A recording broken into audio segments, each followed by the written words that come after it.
How to remove your page on Facebook app.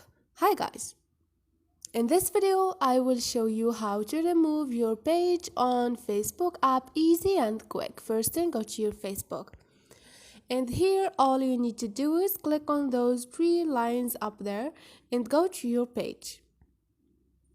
Now click on the setting icon beside the search icon up there, and you're gonna find the first option, which is general. Click on it, scroll down, and you're gonna find the option number 4, which is remove page.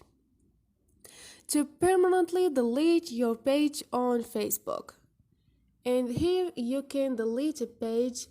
Once you delete a page, you will not be able to get it back. Now, are you sure you want to delete this page? Just click on delete and they're gonna delete automatically your page. So this is it guys. Hope this video was helpful to you. If you liked the video, don't forget to subscribe and like.